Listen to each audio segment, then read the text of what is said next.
Hello, everyone, and thank you for joining today's out-of-home office hours. This is our lucky number 13 in our series on the development of the new Geopath Insight Suite. And I'm Scott Fiaschetti, and as always, I'm joined right here by Dylan Maven. Hello. Hey.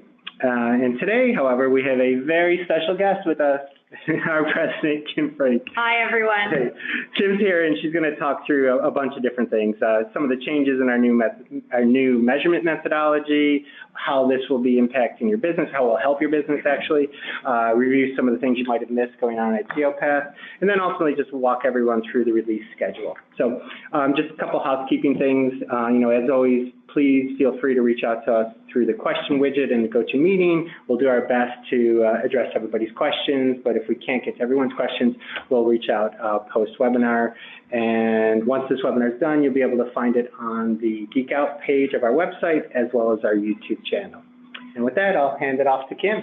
Great. Thank you so much, Scott, and thank you, everyone, for joining the webinar today. We are really excited because we are really starting to see real dates pop up on our calendar for when you're going to have the tools and systems in your hand. So we're going to talk a little bit about that today.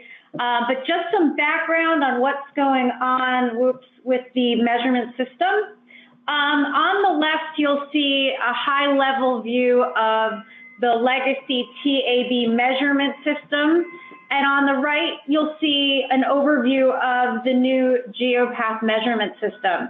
I'm going to have Dylan just talk through really quickly the differences between the two systems. But overall, the core building blocks are going to stay the same, but with better, bigger, more accurate, more granular data, we're able to make less assumptions and incorporate less averages into the new measurement system. So Dylan, if you wouldn't mind walking through the measurement pyramid real quick.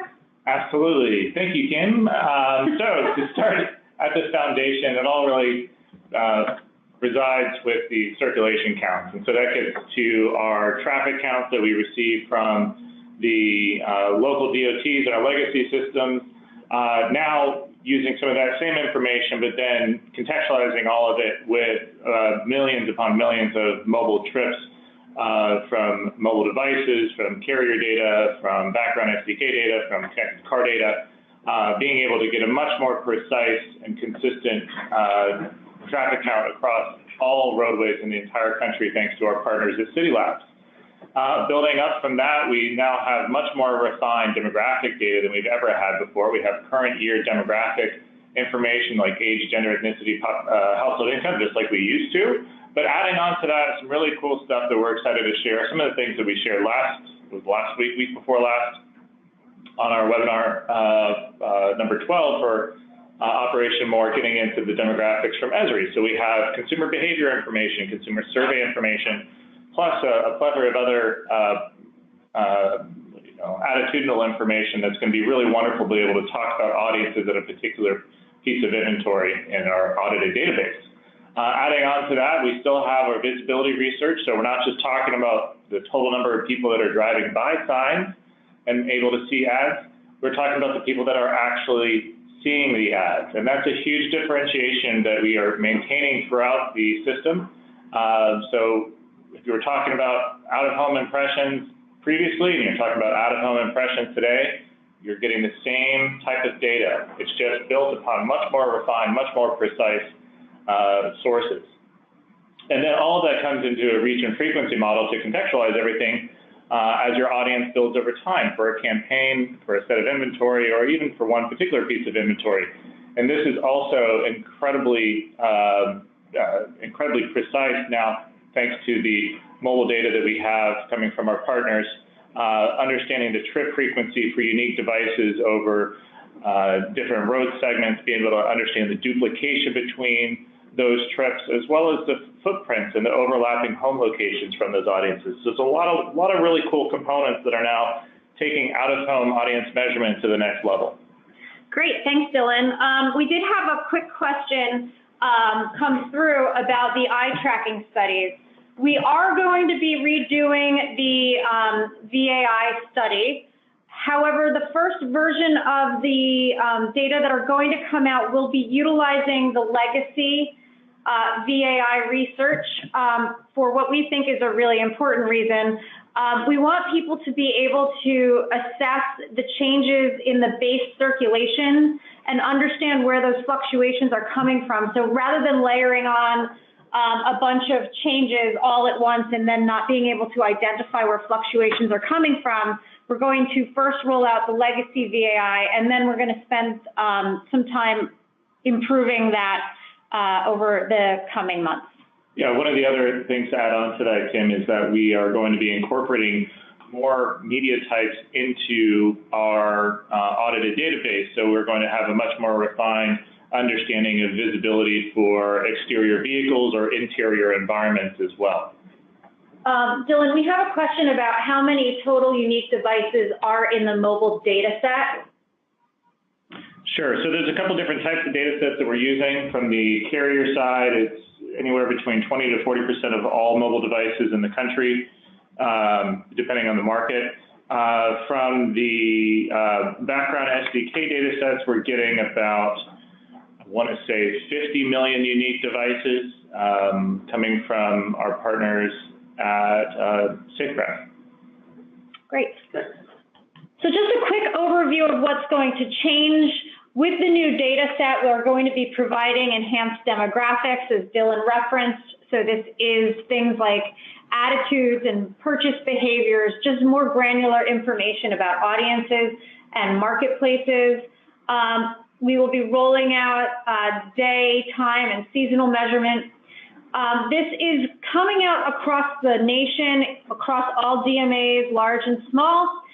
So no worries that a market won't be covered. We also are going to be able to report down to significantly more granular, smaller custom marketplaces than we ever have been able to do so before. As Dylan mentioned, more formats.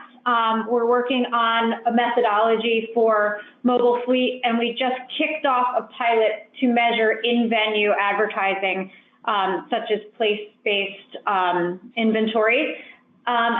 Faster service, so we've established some internal protocols and best practices here at Geopath, both within our team itself and the software, so that we can make sure that we're responding to all of our members' needs as quickly as possible. Yeah, go ahead. Oh, no, sorry. Do you want to finish? Yeah, and then finally, better software, which members of our community will have in their hands very soon. I just want to jump in and say, if you do have any questions about the enhanced demographics, our previous webinar was on our partnership with Esri and just the sources of the data and just the level of different demographics that we're going to have. So you can find that, as I said earlier, on our website, on the Geek Out page, as well as on our YouTube channel. Great. So I just don't want anyone to panic.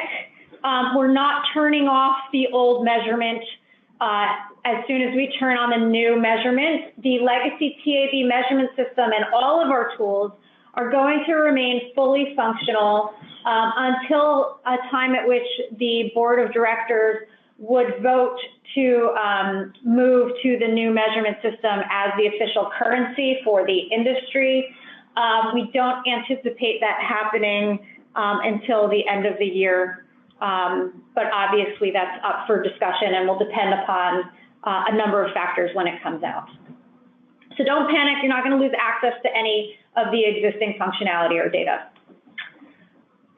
So we have done a number of things already that I just wanted to touch on really quickly. We launched a new free tool on our website called Inventory Explorer. If you visit geopath.org, you can find that. It's a pretty cool little tool. It shows all the Geopath audited inventory across the market, and you can look at it at a DMA level, or you could look at it at a radius around a retail location. If anybody needs tutorials on how to use that, you can reach out to us at geekout@geopath.org, and we'll make sure you have the tools you need to use that. Dylan, do you want to talk a little bit about the Seasonal and Hourly Explorer with the beta data? Sure. So just about a year ago, we released to our members a beta version of what hourly insights and seasonal insights would look like. It was a prototype, and we used activity information from our partners at AirStage to be able to build that. And that was also very, very interesting to be able to see it visualized, seeing localized patterns, seeing things like seasonal visitation to tourist areas, or even just hourly or weekly patterns and social hotspots, nightlife areas, business centers, things like that. That's available right now for inventory that's in our current system. A great place to sort of get your feet wet, if you will, to understand what hourly data looks like. And then also we have some new methodologies that we've been working on implementing into our also now available APIs that are available for evaluation with our development partners. You can reach out to us again at the Geek Out helpline if you want access to that. And then one of the things that we've done to simplify our members' lives is to create a universal login system. So through any of the Geopath platforms, be it the Geek Out Library, be it the Seasonal Hourly Explorer, the Audience Delivery System, or TabView, whatever it may be, all being able to use the same credentials to get at the information that you're seeking from us. So that's been really exciting, and we really have seen a lot of good feedback on how that's made people's lives easier. Just to jump in here again, and not to sound like a broken record, but if you do want any more information on Inventory Explorer, or even how Dylan was saying, just understanding more about the Seasonal Hourly Explorer, as well as, how are different ways to use that data and understand that data. We've actually done a couple of webinars on both of those topics, and again, you can find them on our YouTube channel as well. So we are rolling this out with a phased approach. We want to make sure that we don't inundate everybody with too much. So we've made a decision as an organization in conjunction with our committees to roll out the products in a phased approach, which we're going to talk about today. So what is coming next? An email went out to one person at each organization, our point person at every organization earlier this week, talking about our March 15th release. This is a controlled beta release to a group of people we're calling the Geo Pathfinders. So every point person within their organization has been asked to let Geopath know who within your organization should be named the Geo Pathfinder or the Geo Pathfinders. We have some organizations that are giving us more than one name, which is totally acceptable. So on March 15th, the Geo Pathfinders are going to get a new version of our software. This is beta software, so it's not to be used for currency or transactions. In that software will contain average annual weekly metrics. So the kind of data that you're used to seeing in our existing platforms. However, those data are coming from the new data set. And this is so you can do an apples to apples comparison of the old metrics and the new metrics for specific pieces of inventory. This is a national solution. Again, it's not a test market, it's the entire country. And the circulation is based on the new data.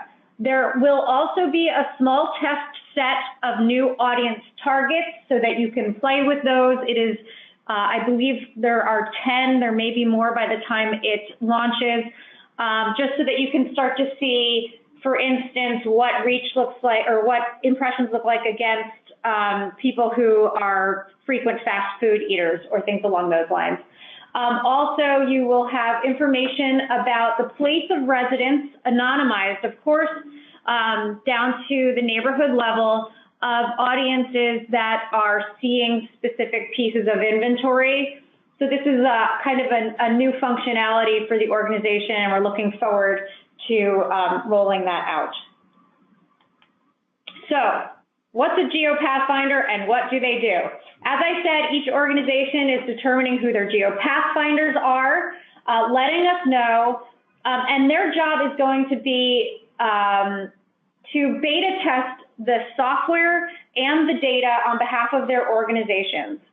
We've created a feedback portal where those people can provide feedback on the software, questions about the impressions, and really help communicate back to Geopath what they're finding within the software and tools. They'll be given access to training and documentation. Obviously, this can be shared within their organizations.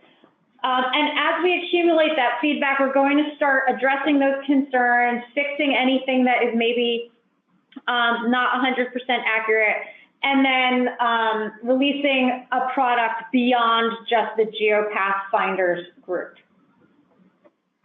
So we're really looking forward to engaging with that group. We kind of feel like it's almost a crowdsourced feedback solution that we think is going to make sure that everybody is able to contribute to the final solution.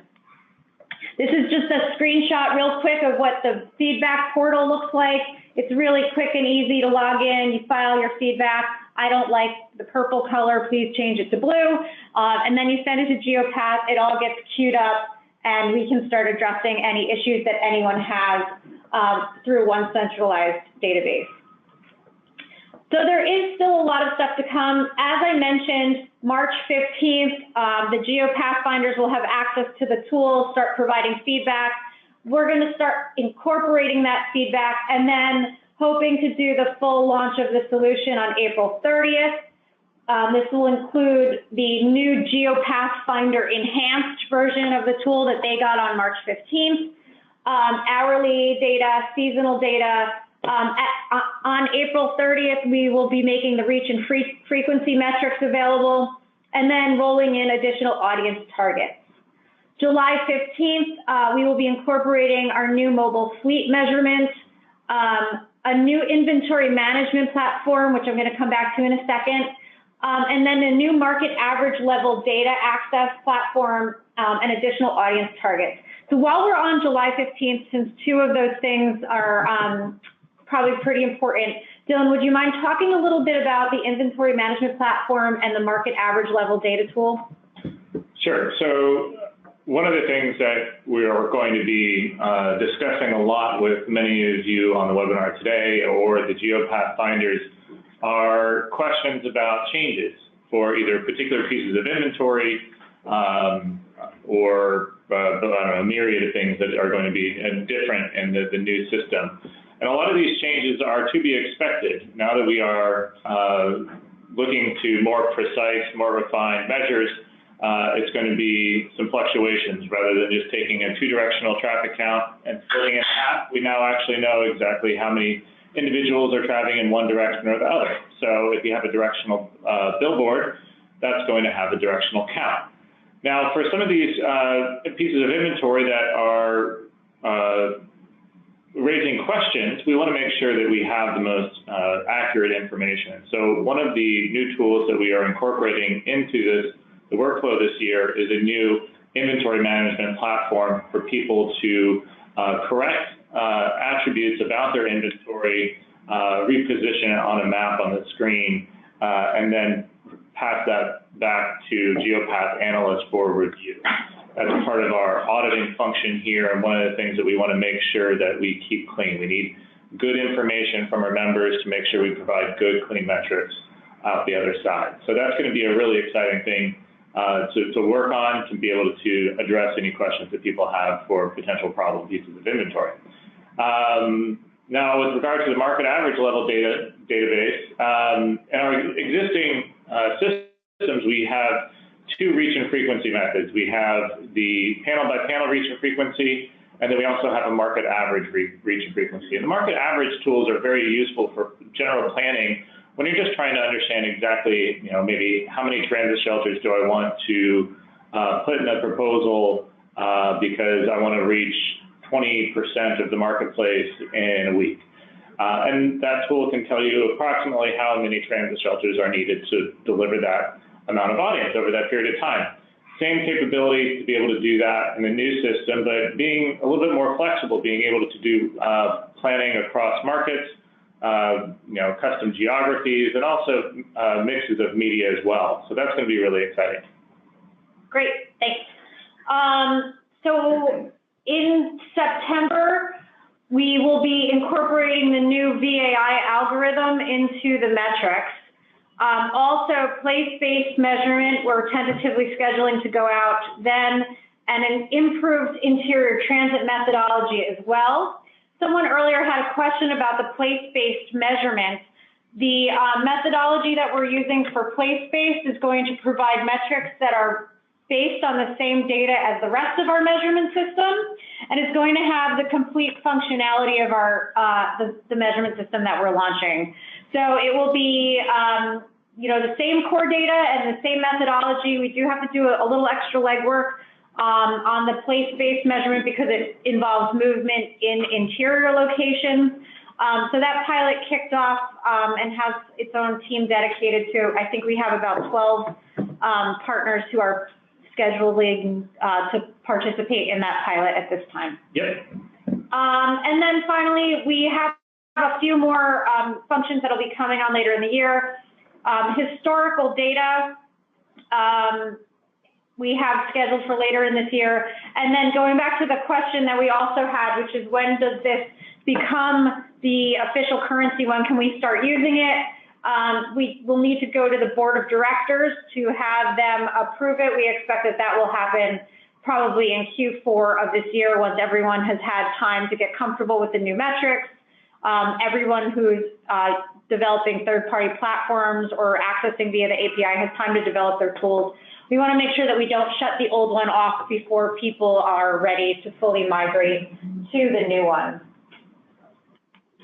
Scott, why don't you talk a little bit about the training and onboarding program that you're developing? Sure. So with all this great software and all this great functionality, we need to make sure all of our members are aware of what it is, how to use it.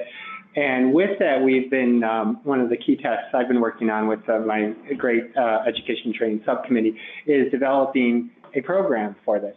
And so what it's going to be is a video-driven program with video vignettes about 3 to 5 minutes in length. You can see an example at the top of the page of one of them that we've created. And it's going to start all the way back on some of the basics. We often get questions on, what is a GRP? How do you calculate reach and frequency? So it's going to go all the way back to that. And there's going to be videos as well as you see on the right here, one-page support materials as well, so that you can really start to use this and understand and either jump in ad hoc and just find, oh, you know what, I need to refresh my memory on, you know, what is an impression. So go there, and then also training on how to actually use the tools as well. And then tying it all together in, we got your foundation, you have your understanding of how to use the tools. How do we tie this together to create value for our clients?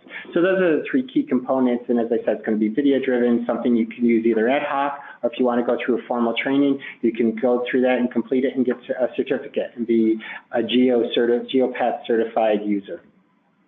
And that's the key overview, and we'll be having more information about that as things are released along with the tools. Great.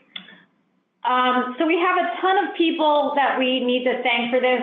You know, it's a really unique organization here at Geopath in that pretty much everything we do is crowdsourced and member sourced, and we had so many people who helped along the way to make sure that we were able to put together a really fabulous, responsible, accurate, awesome measurement system. So just thank you to everybody, but thank you to our members for sticking with us through this and continuing to support the organization. This has been a really fast-tracked project within Geopath, but it probably felt like it was a long time coming when you were down in the weeds on it. So thank you, everyone. So let's see if there's any questions that anybody has who's on the webinar. We'd be happy to answer them. There was one that came in regarding how, given the fact that our impression data is going to be the most accurate, how will this impact out-of-home CPM?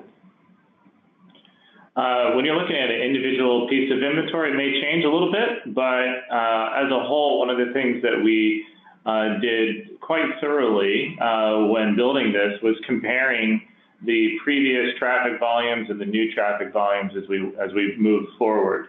One of the exciting things was when we started doing that analysis that we saw the cluster, the difference of total audience before and after as a very tight clustering of change. Now, like I said, any one particular piece of inventory may change somewhat, and you're going to have a couple outliers, but for the most part, we saw total audience changes across all of our inventory within about a percentage point, which was very, very comforting. So as far as the CPMs are going to go, I think the most painful change in CPMs that people experienced was about 10 years ago when we went from circulation to impressions. And that right there was probably the biggest change when we changed currencies. We were going from the euro to the franc or whatever you wanted to say.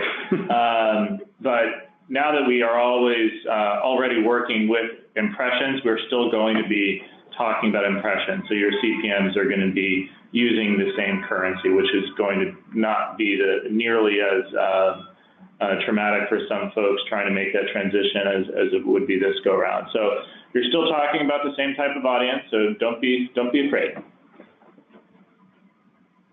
Okay. Yep. Just waiting on checking to see if there's any other questions. So one more came in. How are the impression counts normalized using the new data set? How are the impression counts normalized using the new data sets? So I think what you're asking here is how do we use mobile data to augment the traffic counts that we get from DOTs? So there's wonderful simulations that we can run using movement data from mobile devices against the known traffic counts.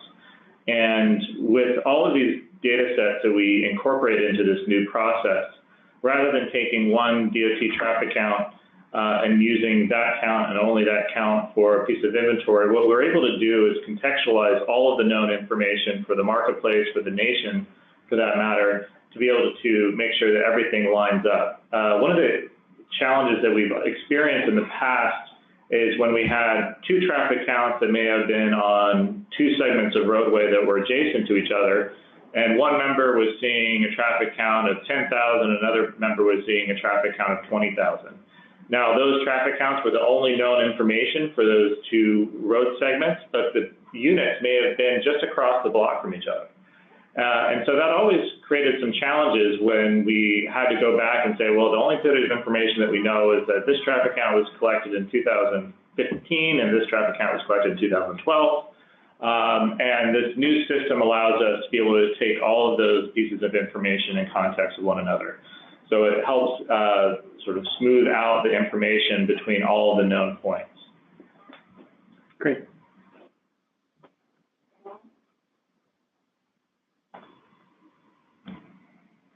Just one last question. Looks like on the number of pieces of inventory, whether it's increased or is it still roughly the same number of? Our out-of-home audited inventory sets growing every year. We have, of course, all of our existing members, but every year we've been adding new members, new pieces of inventory, usually a couple thousand every month. And one of the exciting things that's happened with the new rebrand of Geopath and sort of the reinvigoration of our industry is that we're getting a lot of, I guess we would call them independent or smaller operators that are joining Geopath and having their inventory audited, which is great. So the coverage is growing every day, and we expect it to even pick up more so as some of these new exciting features come on board. Right. And just to piggyback on that, we added last year alone 43 new members, with the majority of them being media companies as well. Yeah.